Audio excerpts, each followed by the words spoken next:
Bonsoir à tous et merci de nous rejoindre dans l'info continue ce mercredi 8 avril 2026. Encore 2 journées de campagne électorale comptant pour la présidentielle et la campagne prendra fin. En attendant, les candidats multiplient le contact avec les populations. Les messages varient d'un candidat à un autre et d'une cible à une autre. Chacun vante à sa manière son projet de société et ses capacités à conduire à bon port le navire Bénin en remplacement du président Patrice Talon. La bonne nouvelle, c'est que tout se déroule sans heurts et sans incidents significatifs. Et bien, ce soir, on jette un regard sur l'ambiance de la campagne en cours en ce moment, les tractations de part et d'autre et un zoom sur ce degré de maturité du peuple béninois qui franchit sans heurts cette étape qui nous conduit petitement vers le 12 avril prochain. En plateau, Habib Isaac Adjaï. Habib Isaac Adjaï, bonsoir. Bonsoir Rab, bonsoir aux amis téléspectateurs. Vous êtes en face de mon collègue Eric Guédénon. Eric Guédénon, bonsoir. Bonsoir Wahab et bonsoir tout le monde. Habib, quel regard portez-vous sur la campagne actuellement? Je crois qu'il reste 2 journées après cette soirée du mercredi. On a 2 journées pour boucler la campagne présidentielle. Je pense que la campagne telle que ça a commencé et ça se poursuit, ça dénote d'une ambiance de fête. D'une ambiance de fête, on redécouvre nos candidats de part et d'autre qui se révèlent autrement à nous. Il faut dire quand même que l'un d'entre eux particulièrement, je veux parler du ministre d'État, que l'on ne connaissait pas, qu'on voyait très carré à certains niveaux, alors décomplexé quand même complètement, et étant complètement dans le jeu, j'ai compris quand même que l'homme, il est bien au-delà de ce que la lecture qu'on fait de lui dans l'exercice de ses fonctions. Et c'est un jeu et cela se passe très bien. D'accord. Éric Guédénon, comment vous voyez les choses? C'est sur l'ensemble du territoire national. Écoutez, pour nous observateurs, nous vivons cette campagne avec beaucoup d'admiration. Parce qu'au moins pour une fois, on ne peut pas justement condamner les candidats pour n'avoir pas fait la campagne électorale sur leur projet de société.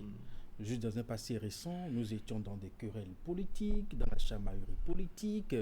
Si ce n'est pas l'autre candidat qui a épousé toutes les femmes du Bénin, c'est des histoires de fesses par-ci et par-là. Aujourd'hui, il y a un contenu. Chaque candidat s'efforce, une fois qu'il est à la rencontre de nos communautés, de parler de quelque chose qu'il a envie de faire pour le Bénin. C'est très important. Et même ceux qui n'ont pas vu peut-être Rompé mener une campagne sur le développement de certaines idées, je pense qu'à l'arrivée, ils sont un peu surpris de voir dans la maîtrise des problèmes qu'il évoque, mais en même temps dans les solutions qu'il propose. Voyez-vous, dans une démocratie, c'est tout ce qu'on peut souhaiter. Quand le système électoral permet à des candidats et que chacun essaye de mettre sur la table un document qui trace ce qu'ils ont comme vision, les propositions, je pense que ça permet justement aux différents acteurs de se et en même temps en tenant compte des besoins de nos populations. Aujourd'hui, c'est clair dans l'esprit même du plus jeune béninois ce que Rompé propose, même sur des questions de produits alimentaires, puisque nous avions vu cette déclaration de ce qu'il lui propose. Et on peut aussi dire ce que, justement, le candidat de la mouvance propose, ne serait-ce que pour le développement de nos régions. Donc, alors, je pense que vous pensez c'est pas ce qui manque. D'accord. Est-ce que pour cet exercice, vous pensez que vraiment les choses ont changé? C'est à la limite du nouveau dans la campagne électorale, en tout cas comptant pour la présidentielle, que les candidats vraiment puissent vanter leur projet de société. Avant, comme le disait tout à l'heure Eric Guédénon, si c'est des querelles liées à des personnes qui a la folie par là, qui traînent avec tel secrétaire ou telle maîtresse et autres. Bref, il n'y avait pas à la limite d'objectivité. On ne sait pas concrètement qu'est-ce qui est attendu, qu'est-ce qui est proposé ou qu'est-ce qu'on propose aux populations. Il y a une maturité du peuple béninois. Il y a une maturité de notre démocratie. Il y a une maturité des acteurs aujourd'hui, des acteurs politiques aujourd'hui, de la classe politique. Et puis aujourd'hui, avec les réformes que nous avons eues, l'avancée quand même, le bilan des 10 dernières années, cela ne pourrait pas projeter sur l'échiquier politique national. Aller faire la campagne à la conquête du pouvoir en plaisantin. Quand on vient avec ce bilan, il faut avoir forcément quelque chose dans son sac à proposer. Il faut avoir un projet sérieux. Parce qu'aujourd'hui, c'est le bilan que nous avons qui justifie le type de discours, le type de candidature que nous avons en face de nous. Alors, j'imagine, moi quand j'écoute mon père, je pense que il semble être pertinent d'une manière ou d'une autre. Quand j'écoute le candidat de la mouvance présidentielle, il me convainc ici et là aussi. Bon, donc c'est au peuple béninois de faire son choix entre les deux. Et moi j'estime que c'est le Bénin qui gagne. C'est le Bénin qui gagne. Cette façon de fonctionner. Non, pas cette façon de fonctionner. C'est le Bénin qui gagne la maturité aujourd'hui que nous avons. La maturité du débat politique aujourd'hui. Parce qu'on ne rentre plus pour dire... on n'a pas entendu, comme vous étiez en train de dire tout à l'heure, tout comme il a dit précédemment, avant vous, on ne vient pas pour du laïus. On ne vient pas pour distraire le peuple. On vient s'asseoir pour dire, voilà dans tel secteur ce que je compte faire. Quand j'écoute Paul Rompé, il semble vouloir faire plus de réformes par rapport au bilan qui est là. D'accord. C'est vrai qu'il reconnaît que beaucoup de choses ont été faites. Mais c'est qu'il oublie. Les Béninois, pendant 10 ans, ont critiqué les réformes. Mais la pertinence des réformes, aujourd'hui, il le dit parce que quand on l'écoute, il vient réformateur. Mais par contre, le candidat de la mouvance, lui, il est là pour renforcer. Quand je dis pour renforcer... Le candidat donc de la continuité. De la continuité. Il vient pour renforcer et pour amplifier tout ce qui a été fait afin que le Béninois, le citoyen béninois, l'apprécie vraiment au mieux. Peut-être on le voit venir, mais il voudrait aujourd'hui nous amener à rentrer dans... à profiter effectivement, à jouir de Alors, tout il y ce a qui a été fait une unanimité à reconnaître que oui, la campagne s'est déroulée, je dirais, sans heurts, sans incidents, sans violence, sans des attaques et autres, mais les pics n'ont pas manqué. Les pics n'ont pas manqué, n'est-ce pas, qu'on parle, je dirais, de façon voilée ou de s'adresser directement à l'adversaire. Tout cela, ça n'a pas manqué. Doit-on dire que c'est de bonne guerre ou c'est aussi stratégique? Que dit-on exactement? Ou bien, comment vous percevez ça? Les pics font partie du jeu. J'ai entendu Paul Rompé dans une commune dire à la population que quelqu'un viendra ici demander lui, ou bien non, un ministre candidat viendra ici demander lui quel est son salaire. On comprend le débat qu'il veut soulever derrière cela. Non, ça fait partie du jeu et je pense que quand c'est fait dans une certaine amicalité, dans une certaine familiarité, eh bien on peut estimer que cela rejoint la problématique de la maturité, justement, que nous avons évoquée tout à l'heure. Mais quelle histoire! Parce que je voudrais faire référence au discours du chef de l'État sur l'état de la nation, quand il disait que le Bénin a trouvé son chemin et qu'aujourd'hui fait la politique des aventuriers. Voyez-vous, il faut des gens... il faut des justement pour notre pays, qui ont cette chaleur, cette envie de faire bouger les choses, voyez-vous. Et c'était tellement vrai de voir Paul Rompé un réformateur, parce que dans ses propositions, c'est le monsieur justement qui veut retoucher certaines dispositions, qui veut revenir sur certaines actions posées par la gouvernance Patrice Talon. Et à côté, nous avons quelqu'un qui a envie d'aller plus loin justement que ce qu'on a fait jusqu'à cette période-là. Donc, effectivement, les Béninois auront à choisir entre ces deux propositions et décider de qui sera le prochain président de notre pays. Comme vous avez évoqué aussi une campagne sans les violences, je voudrais dire que c'est un point assez important parce que on se rappelle encore des événements de 2019 qu'on ne souhaite plus vivre justement dans notre processus électoral. Et quand on évolue, on remarque que cette campagne se déroule justement dans un climat de paix. Franchement, il faut le saluer. Ce qui n'est plus forcément le cas même dans les grandes démocraties, parce que si je dois faire une comparaison, et ça c'est pour exagérer, nous avons vu les dernières élections aux États-Unis, comment un candidat a failli perdre la vie.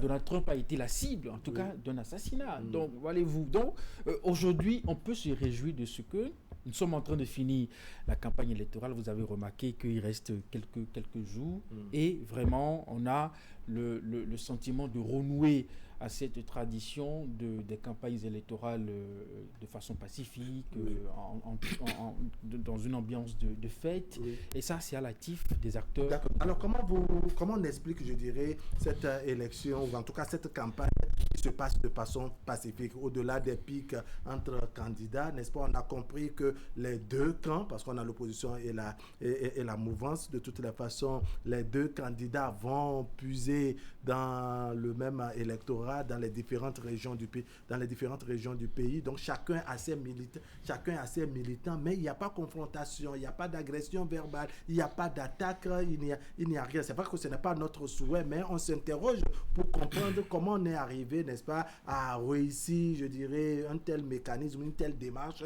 jusqu'à être là aujourd'hui.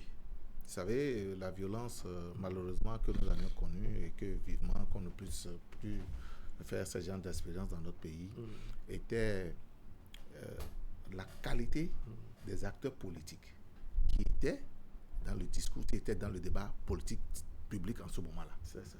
Et je ne voudrais pas indexer ni citer ni les uns les autres. Vous avez vu, quand vous prenez ces acteurs qui sont là, qui ont une certaine maturité dans la tête, on sait qu'aujourd'hui, il faut discuter. L'affrontement se fait dans les idées, les idées, c'est un débat d'idées qu'il faut faire. Il faut convaincre. Or, par rapport à tout ce qui s'était passé dans le passé, nous en avons connu qui ont appelé à la guerre, à la violence. Donc, je l'ai dit sur un certain plateau dans le temps, en son temps où ça se passait, que le vivre ensemble quitte d'abord notre sphère politique avant de descendre dans la masse. Quand l'acteur politique, au lieu de faire un débat de qualité, de faire des critiques avec des contenus qui rentrent dans la construction de notre pays, verse dans la démagogie, dans les insultes, dans les critiques, ces militants sont frustrés à la base et ils prennent position tout de suite contre le camp en face. D'accord. Et de l'autre côté aussi, vice-versa. Moi, je perçois bien. je suis là en tant que chroniqueur. Donc, ça pose un problème sérieux.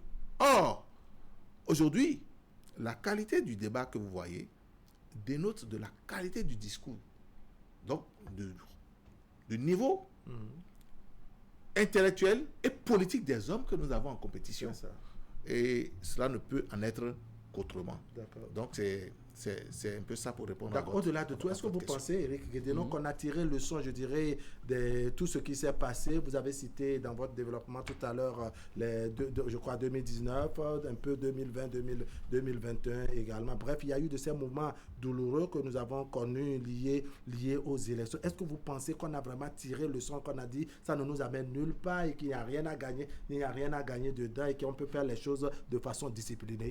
Comme c'est le cas actuellement. Absolument. Il faut se convaincre de cela, mais aussi dans le fait que il y a cette réforme du système partisan qui a quand même voulu donner certaines responsabilités aux acteurs politiques. Aujourd'hui, c'est clair que ce sont les acteurs politiques qui mènent le jeu politique, voyez-vous. Et donc, quand dans la saine émulation du jeu politique, on arrive à reprocher à des acteurs politiques un débat de bas niveau, un débat de village, je pense que cela n'est pas du tout à leur honneur. Ils ont sans doute voulu rectifier le tir et nous apporter la démonstration de ce qu'ils sont capables de mener des débats d'idées autour des questions assez cruciales qui intéressent nos concitoyens.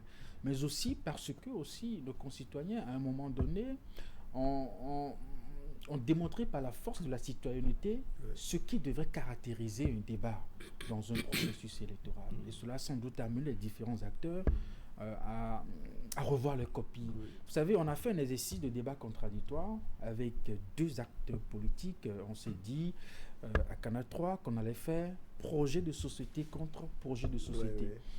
Vous savez, bref, ce une qui est délicat, confrontation des idées, de ce qui points de est vue. souvent délicat pour des journalistes dans un tel exercice, Oui. c'est de se voir en train de dire à tel acteur, retirez votre expression, Oui. non, on ne doit pas dire ceci. Effectivement. À aucun moment, on a senti vraiment le besoin de dire à un tel acteur, écoute, ce que tu viens de dire Il n'y a pas eu est des déplacé. invectives Il n'y a pas eu des décourageantes. invectives. Mais les débats y étaient. Mm. Cela n'a pas empêché les différents acteurs à exposer, à défendre justement le projet de leur candidat. C'est ça. On n'a même pas eu besoin, il ne nous est même pas arrivé à l'esprit de réduire ne serait-ce qu'un mot, à Oui. plus forte raison une phrase. Ils ne vous ont pas donné cette occasion. Ils ne nous ont pas donné cette occasion parce que généralement, Oui. quand on en arrive à créer ces genres de débat. plateaux, c'est ce qu'on déplore le plus Oui. et qui nous amène, nous, dans notre rôle de pouvoir servir un contenu de qualité à nos concitoyens, à toiletter assez souvent. Donc, Oui. on n'a pas eu à le faire. C'est dit que les acteurs ont compris l'enjeu. C'est le débat et rien que le débat. Donc, est-ce à dire que vraiment nous sommes capables? Parce que oui, ça relève à la limite du miracle que dans le même pays, dans l'intervalle, je dirais, de moins de 8 ans, n'est-ce pas? En 2010. Non, est-ce que ça fait 8 ans? Ça fait 7 ans, 2019 C'est ça, à oui. aujourd'hui. Vous voyez, donc on est en 2026. Les premières réactions violentes comme ça, on a eu un peu 2020-2021. Est-ce à dire que vraiment on est aujourd'hui capable de ce miracle-là? On est capable d'une action qui peut rehausser non seulement notre image, mais l'image du pays tout entier? Oui, bien sûr, nous avons vaincu la fatalité. Pour citer le président de la République au dialogue politique. Nous avons vaincu la fatalité. Et j'estime qu'aujourd'hui, tout ça est derrière nous. Le pays nous a pris conscience que son pays a changé. Que l'enjeu aujourd'hui vaut le sacrifice. Le sacrifice de la discipline. Le sacrifice d'acceptation de l'autre. Dans sa différence par rapport à soi-même. Parce que accepter l'autre n'est pas toujours facile. Le sacrifice c'est notre pays. Oui. Nous devons consentir ce qu'il faut pour. C'est ça. Et tout ceci mis dans la balance ne peut donner que le résultat que nous avons. Pour dire que nous avons fait le meilleur choix, qu'on a fait le meilleur choix à la fin. Oui, Éric après, Dédé. moi, j'ai quelques bémols. Oui. Parce que nous analysons en fonction des acteurs en présence. Oui, oui. Alors, il est souvent dit que la force créée pour un Bénin émergent, c'est une opposition modérée. Modéré. Voilà. Et puis, le parti Les Démocrates, je ne sais pas quel adjectif. C'est une opposition utiliser. radicale. En tout cas, radicale. contraire à En tout cas, l'opposition on a modérée. bien entendu ça. Contraire à l'opposition modérée. Alors, si nous étions dans un schéma où les démocrates étaient à la place de la force créée pour un Bénin émergent, Ou tout de même, en tout cas, dans la en compétition. tout cas, dans la compétition électorale, je me demande, est-ce que le constat aurait été le même? C'est ça. Parce que quand on est modéré, effectivement, ça se On gère les choses avec modération. aisément dans les discours que nous entendons là maintenant. Oui. Voilà. Donc, bon, je me dis, est-ce que aussi les acteurs en présence, en réalité, de par leur nature, la philosophie de leur formation politique et tout, l'idéal qu'ils défendent. avec l'idéal qu'ils défendent, c'est pas aussi ça qui nous amène à faire ce constat.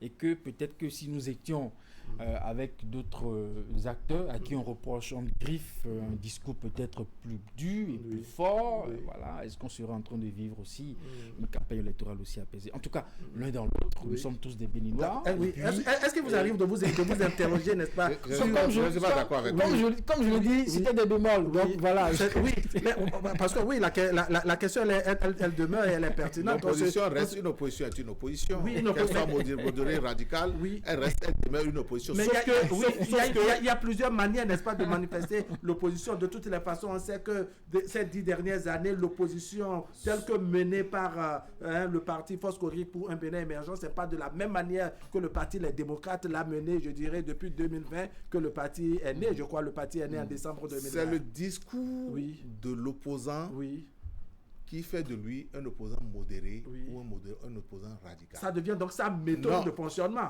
Non. Ce discours devient sa méthode de fonctionnement. Avec ce discours, n'est-ce pas, qu'il crée les ralliements, qu'il crée la mobilisation et tout ce qui va avec. Vous pouvez être de la mouvance Oui. et être un radical, tout comme être un mouvancier Oui. critique aussi. Oui. Au sein de la mouvance, il y a des mouvanciers critiques. Mais quand au on sein de regarde la le mouvance. modèle ou la méthode de fonctionnement des deux partis de l'opposition que nous avons, est-ce que vous pensez que c'est la même chose quand vous prenez le LD et la FCB? Je pense que l'opposition aujourd'hui doit être constructive. Elle doit être pouvoir... Même, en fait, la radicalité de l'opposition, pure et dure, l'opposition à l'ancienne, donc on est en train de parler, ne fait pas de propositions. Est-ce que ça n'influence pas, je dirais, les militants et que cela amène, par exemple, les militants à être un peu plus ou moins vindicatifs, à être virulents justement, parce que ce n'est pas influencé. Cela instrumentalise la masse, les militants. C'est ce que souligne Jerry qui se dit. Il n'y a peut-être pas eu des... C'est vrai que c'est ce qu'il souligne, mais... Et je voudrais aller plus loin. Et là, c'est un diagnostic que je pose. Vous savez, dans les événements malheureux que nous avons vécus en 2019, nous avions entendu Patrice Talon pour la première fois, dans un entretien télévisé, accuser les responsables du Parti Les Démocrates d'être responsables de ce que nous avions connu en 2019. Parce que, n'étant pas participants au processus électoral, ils avaient fait tout, justement, pour que le processus soit émaillé d'autant de violence. Il a dit, c'est un fait. C'est vrai qu'en face, on n'a pas eu une réaction contraire pour remettre en cause ce qu'a dit le chef de l'État. Mais c'est un fait. Alors, est-ce que l'absence d'un tel acteur dans un processus électoral qui, comme on le constate tous, nous amène à avoir une campagne électorale apaisée, est-ce que cela ne rejoint pas ce que disait En effet, on ne saurait en tout cas faire si le diagnostic est bon, ou de parallèle. Je ne confirme absolument rien.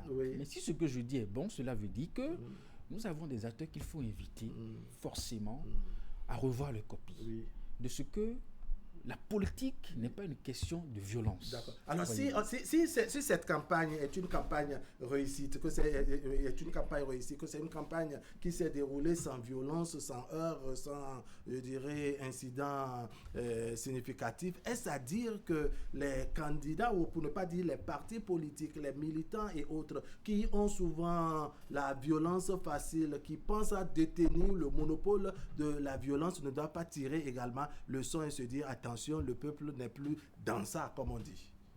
Au fait, le peuple n'avait jamais été dans ça. Ce sont les acteurs politiques qui entre griffes, sont de gros manipulateurs. Alors, ces acteurs politiques doivent tirer le son de ce que, attention, on est en train de faire une démarche, n'est-ce pas, qui est réussie et que par conséquent, ils doivent revoir leur copie aussi. Ah oui, je pense que c'est parce que, en fait, c'est entre griffes, excusez-moi le mot, je ne voudrais pas être grossier sur le plateau, c'est l'incapacité de certains acteurs à avoir des projets de société sérieux, des projets sérieux à proposer aux Béninois qui les amènent à rentrer dans la démagogie, dans la violence, dans le laïus, de tout ce que nous avons connu. C'est-à-dire que pour eux, à défaut d'avoir des projets de société, il faut procéder à la manipulation. À la manipulation. Or, aujourd'hui, moi j'ai toujours dit, par exemple, si je prends le parti des démocrates, jusqu'en 2025, ils n'avaient jamais eu cela, un projet de société. Moi, je défie quiconque pour pouvoir le faire. Nous, on n'est pas là pour faire ce débat. Parce qu'ils ont eu tout le temps, argument contre argument, de critiquer, de justifier leur critique sur les médias. Ils n'en ont jamais fait. Je ne le dis pas aujourd'hui, je l'ai tout le temps dit, même face à eux, sur des plateaux, dans des débats contradictoires. Mais aujourd'hui, ils ne sont pas là. Nous n'allons pas tergiverser sur ce fait. Donc, moi, j'estime que si ces acteurs politiques, dans leur parti politique, avaient du contenu, vous allez voir, c'est pas manque de contenu que l'on rentre dans des agressions, que l'on rentre dans des critiques violentes pour inciter la base pour dire, voilà tout ce que nous avons. C'est le manque de projet de société, c'est des aventuriers en politique qui rentrent souvent dans la violence, dans la démagogie. Alors, je vais vous arracher deux mots sur les deux candidats qui sont en lice. On sait de Romiad Wadaini, donc le candidat de la mouvance présidentielle, n'est-ce pas? En tout cas, il est perçu par beaucoup de personnes avant que la campagne ne soit lancée comme, je dirais, un spécialiste des questions des finances, de l'économie et autres, un fin négociateur des investissements, des gros projets dans les bureaux climatisés et autres. Mais est-ce que vous l'avez senti vraiment très étranger, n'est-ce pas, face au public quand la campagne a été lancée?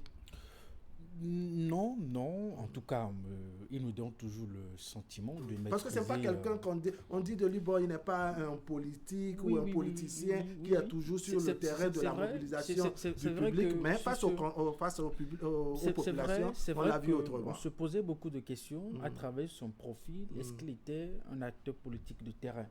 Et on se disait que ceci aurait pu être un handicap pour lui dans sa conquête de pouvoir. Je faisais partie de ceux qui estimaient que puisqu'on n'a pas vu l'homme ces 10 dernières années dans le rôle d'acteur politique, aller à la rencontre de nos populations, comment il serait en mesure d'amener les populations à adhérer à sa vision? Voilà. Et j'ai posé la question une fois lors d'une conférence de presse à M. Gaston Zosso qui disait il va vous étonner du part de politique qu'il y a en lui. Bon, je pense qu'aujourd'hui, puisqu'il est maintenant sur le terrain, on le voit parler, on le voit échanger, on le voit discuter, on le voit blaguer, on le voit s'amuser, on le voit danser. Donc, il y a quand même quelques caractéristiques d'un homme politique qui est en lui, qu'il est en train de nous démontrer. D'accord. Habib Isaac Adjaye, vous, dans un de vos développements tout à l'heure, vous avez trouvé combien il était, je parle du candidat de la mouvance présidentielle, il était un peu décomplexé sur le terrain. Est-ce que vous l'avez méconnu pour un homme qu'on ne voyait pas, en tout cas, sur le terrain politique, qui était à la limite Monsieur Bureau, qui faisait son travail, certes, mais qui n'était pas connu du grand monde, en tout cas, en termes de contact avec le public et médiatisé? Oui, moi je l'ai méconnu. Parce qu'entre le ministre Bureau et le candidat sur le terrain, c'est le jour et la nuit. Aujourd'hui, je découvre un homme que je pensais, je soupçonnais timide, très ouvert, qui a la langue très facile et qui fait des blagues, qui échange avec la population. Et je découvre aussi un acteur en réalité qui a fait pratiquement tout son cursus scolaire universitaire, une partie de son cursus universitaire, c'est avant de partir. Avant de partir. Donc, fin connaisseur des réalités d'ici. Je découvre, pour finir, aussi ses talents de comédien. D'accord. Alors, rapidement, le temps est passé. Je voudrais vous écouter sur Paul Humpé, parce qu'on me fait signe qu'il y aura le message des candidats. Paul Humpé, je dirais, c'est... Paul Humpé qui ne s'annonce pas vaincu, en dépit de tout ce qui se dit sur les réseaux sociaux et un peu partout. Ni fragile, ni vaincu. Un discours confiant. Si nous devons aller aux élections aujourd'hui, c'est que nous devons gagner. Et le dit sans embâche. Voilà, il a même ajouté, je l'ai écouté, je dirais ces dernières 24 heures, où il estime que les gens qu'il a entendu, les gens dire que si on il devrait gagner, qu'il va laisser. Il a ricané à la limite. Je voudrais mettre à l'actif aussi de nos forces de défense et de sécurité ce climat de paix que nous constatons, le travail qu'ils font dans l'ombre. Parce que nous avons tous entendu des audios qui se sont retrouvés sur les réseaux sociaux. Cela nous a amené à voir comment des gens peuvent formater des coups dans l'ombre. Je ne voudrais pas revenir dans les détails, mais nous avons pris connaissance de ces audios, de comment les gens prévoyaient tuer des gens en Syrie. Je pense que forcément, Paul Humpé, rapidement, pour finir, ce serait votre mot de conclusion. Je le trouve très serein, très sérieux dans le job, et il me plaît beaucoup. Alors, comme on dit, qui va se négliger? Absolument. Éric Guédenon, merci beaucoup. Merci. Habib Isaac Adjaye, merci également. Mesdames, Messieurs, ce serait tout pour aujourd'hui. Merci de nous avoir suivis. L'information continue sur Canal 3 Bénin. Tout à l'heure, à 23h, vous avez la rediffusion, en tout cas juste après le message des candidats en lice pour la présidentielle. Et demain, autour de 10h30, une nouvelle rediffusion. Allez, portez-vous bien.